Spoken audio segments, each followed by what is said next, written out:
Shruta, who's one of the greatest Ayurvedic doctor, Ayurvedic scholar, he wrote in his text, what is health? Swasta Purusha, or healthy person. So he described healthy person as one whose doshas, which is personal constitutions, you've probably all heard about this, Vata, Pitta, Kapha doshas, and personal constitution are balanced. One whose Agni, which is digestive fire or transformational fire, is balanced.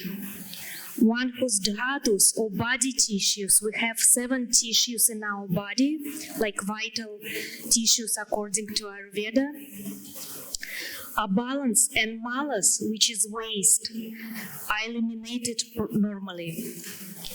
One whose indriya, senses, manas, mind, and atma, consciousness, we can call it soul or the self, are calm and clear.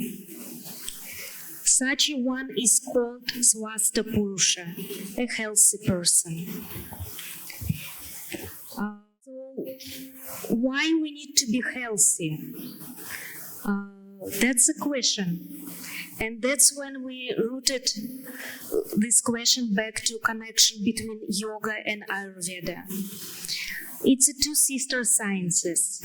And as yoga, Ayurveda shares the same spiritual goals. It's to liberate, moksha. But before that, we need to connect ourselves to true self, and we need for this to be a healthy person, the perfectly healthy person with a healthy physical body, with a healthy mind, and with we can say healthy spirit.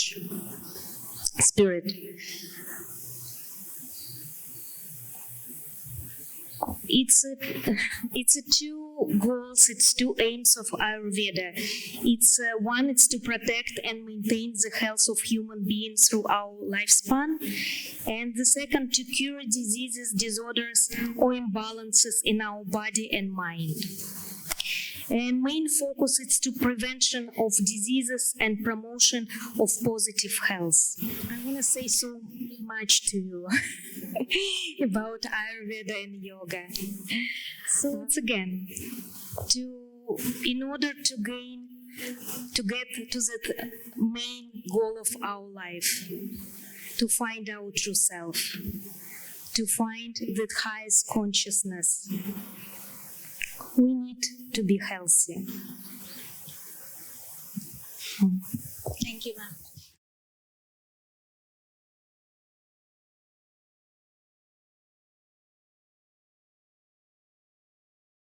To represent Krishnamacharya Yoga Mandiram in this dais.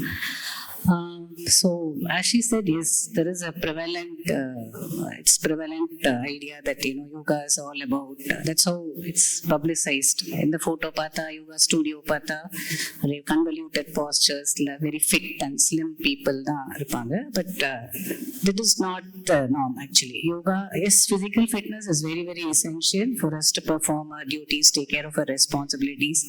Actually, body should not be an impediment towards your spiritual growth. So, ரொம்ப important to be physically fit. But yoga influences much beyond that. So, asana is important. So, what is considered yoga is only part of it, asana, which is the general idea. But yoga is beyond that. And if you practice asana with the breath, that's what we do at Krishnamacharya Yoga Mandiram, and practice of pranayama, all that works at the level of the prana in the body, which is the life force. So the prana inside our body is responsible for all the functions. Okay, so by doing asana and pranayama, what happens is the prana circulation inside the body improves, which in turns makes all the function work better. So any abnormality in the functions of the body will get corrected because of the prana that circulates inside the body. So this is the therapeutic reason, actually. Thank you, ma'am.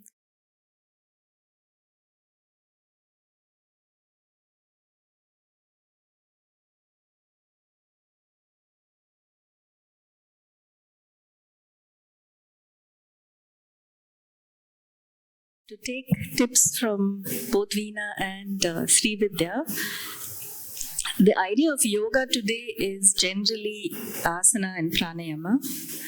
It is not so. It is much more than that. It is almost a way of living. And yoga has many, many tools, including what we call meditation, making choices, speaking the truth, living with cleanliness, not harming anybody, being happy and content with what we have. These are all actually tools that have been given to us. Some of them have been taught to us when we were born in our families itself. And later we learn yoga asana and yoga pranayama when either we're unwell. We come to it, especially these days. So when we're talking about mental health, and today more than anything, this is a topic that is being widely discussed and very, very important to understand, because take for example these 2-3 years of COVID. Something happened externally. Yes, it was a huge catastrophe. We're still facing people struggling with what COVID has done to them. Either they've been affected by the illness or just the whole world, how it turned upside down. So it's very safe to say that almost everyone was extremely troubled when something external hit. COVID. External maybe to the whole world, and also personally if you've been affected by COVID, you've lost people. Using that as an example, using people who go to work every day, either sit at a computer and you're bent over the computer and you're typing, you're coding, you're thinking, you hardly get up and move. These kind of lifestyles will definitely lead to even physical difficulties. You will have your back pain, you'll have your slip discs, you will have digestion issues, sedentary lifestyle leads to diabetes perhaps. Now all these are going to affect your mental state. So where is the mental health at that point? So yoga will definitely care for you in the manner that if you practice regularly, you are going to, like ma'am said, your prana is going to improve. The prana in the body is going to help your organs function better. And when all these are functioning so much better within us, health, your physical health, and certainly your mental health, you are going to be happier. You are not going to be unhappy. You're not going to be anxious and stressed out. You will live a life happily and smoothly. So you're not going to have your body and your mind stopping you from doing what you need to do. Work for yourself, for your family, provide. So definitely yoga, whether it's the asanas and pranayama or the other tools of yoga, definitely going to help your mental health. That's what I'd like to say.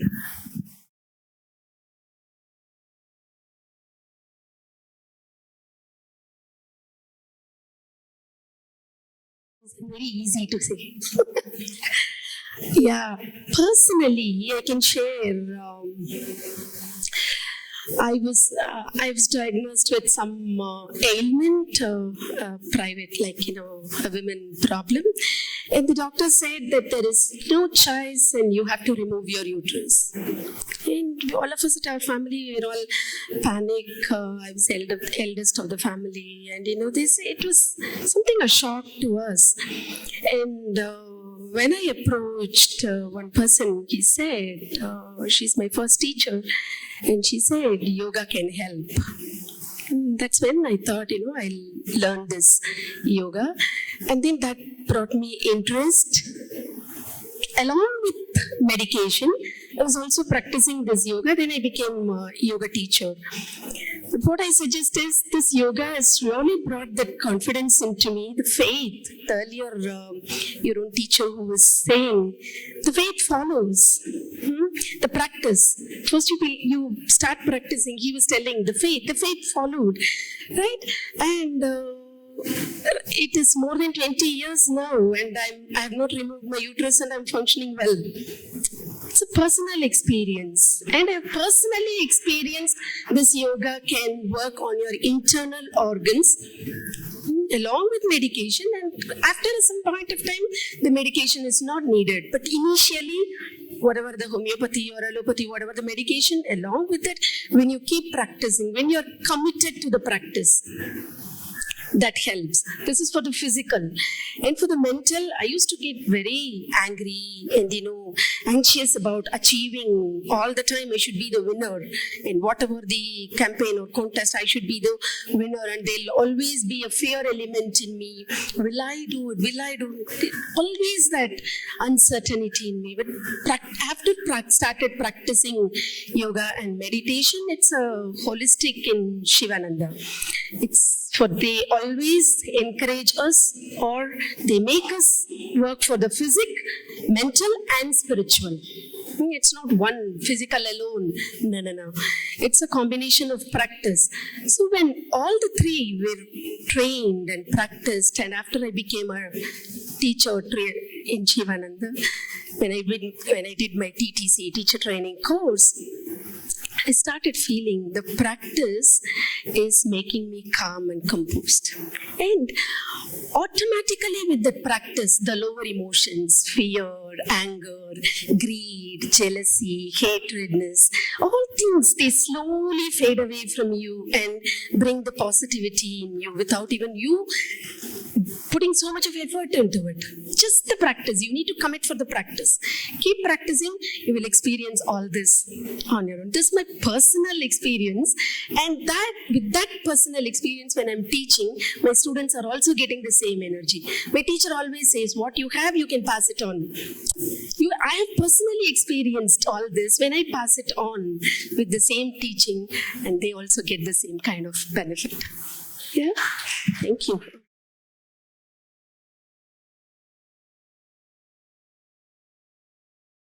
Start with telling, like Swami Vishnudevananda, who was a founder of Shivananda organization, he was sent by his master Swami Shivananda to West, to America, to spread the yoga, like the greatest wisdom of theirs. And he was traveling in North America, and he was trying to teach yoga the way he was teaching in Himalayas. But it didn't quite work because of the different energy, different people have a different lifestyle. So he came up with the 5 points of yoga, which is like proper exercise, which is asanas, proper breathing, pranayama, proper relaxation, savasana, proper diet, which is vegetarian but also sattvic diet, and meditation and positive thinking. So we apply these 5 points of yoga on through every day, on every aspect of life. And that means you can practice yoga every moment. Just remembering, not thinking about benefits, but how you practice. Whatever you do, you practice asanas, or again you meditate, or you just chanting, you saying prayers or mantras with full awareness. So not just repeating some text or some body exercise, would say. But once we bring awareness to our practice, that means we bring yoga to our life.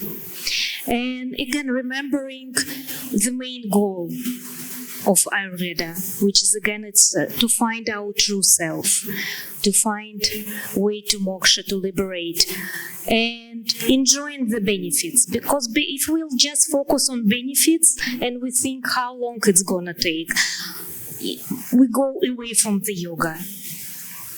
We just going back to our senses, back to our physical body, how good I'm gonna look, how good I'm gonna think maybe, but once we withdraw all the senses and again bring full awareness to the practice, that's when we'll start to get real benefits. And those benefits help us on a long journey to our true selves. No,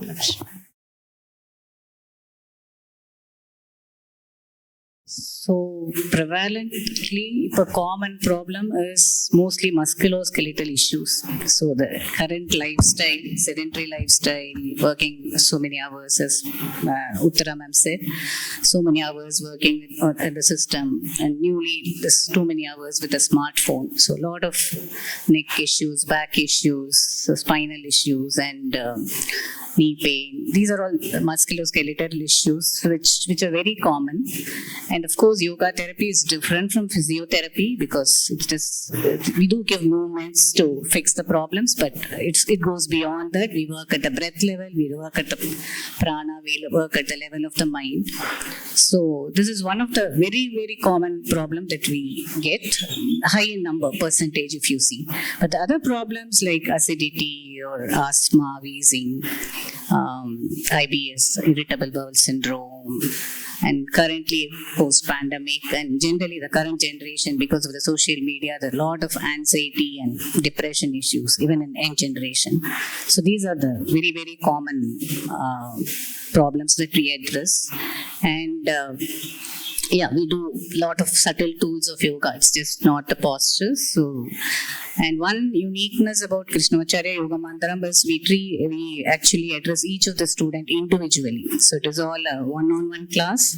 So we actually find out about the physical, physiological, the mental condition of the student. So we actually assess them, and depending on where they live, what kind of work they do, how much time they have for practice, because sustained practice, as she said, is very, very important. So if I'm going to tell them, okay, every morning you wake up at 5 to 1 hour of practice, it's not going to work for everybody. So we consider all these factors, and it's very individual specific, using asanas.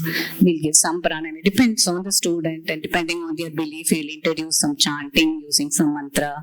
So it's a very holistic approach. And we ensure, as Sri Desikacharya says, yoga is independence. So we ensure that we teach them, and we ensure that we teach them well, that they go practice on their own daily, which is the most important thing for them to come out of this. And ultimately, it's prevention. So that is the main aim, prevention. So the goal of ultimate aim of yoga is Heyam Dukkham Anagatam. So prevent future suffering. So that's what we try to empower the student with. Step by step, the more and more you get the flexibility deeply into yourself, perfection automatically comes. So it's applicable to all the health, all the age group people, and to people who have certain difficulties. For example, the simple basic leg raises. If one cannot do the double leg raises, the teachers always can tell you the adapted way of doing it. Fold one leg and lift the other leg up. Slowly, when they get the flexibility, they'll be able to do it perfectly. Right? So that way, when the teachers at Sivananda are trained to understand each and every student, what is their health constraint, what is their ability constraint, or they can do it freely. Accordingly, they will teach the yoga. So it's for everybody. Everybody can practice yoga, and everybody can feel the difference into their own self. By keep on practicing, they will get into perfection in the pose and get the benefit. You ask for the benefit, right? You also experience the benefit when you committed to the practice. Thank you. Thank you, ma'am.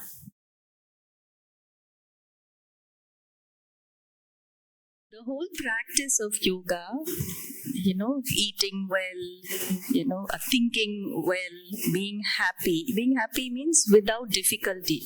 Now, all of us, either on this panel or here, by and large, we can associate the key moments in our life with some problem or the other, right? Either an accident or something that has caused us discomfort, or issues with ourselves, like if we are angry, impatient, judgmental, whatever it is.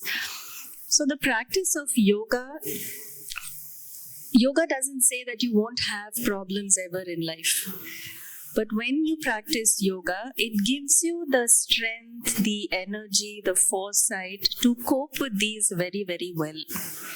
So when something impacts us, you don't react as badly and let it affect you as badly as it could.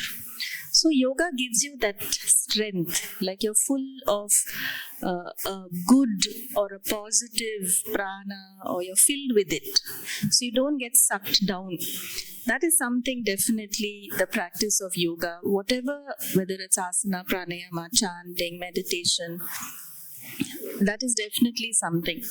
Now, the whole point is that yoga also teaches you to understand yourself better, to see where you are at any point of time, right? And to take you to some place better. When I started practicing yoga regularly, it definitely impacted the way I cook. Now, it may sound like a silly thing, but definitely, I'm feeding people, I'm feeding them better food. So it impacts so many other people also just by me practicing yoga. And very, very importantly, it helps you maintain and build or develop very good relationships with others. None of us live in isolation. I have to interact with each one. So yoga really helps, you live very well in your community, and, your energy helps other people. The way you interact with your friends, your spouse, your parents, your children, it makes things a lot more harmonious and with less difficulty, that's for sure. And who doesn't want to live like that, So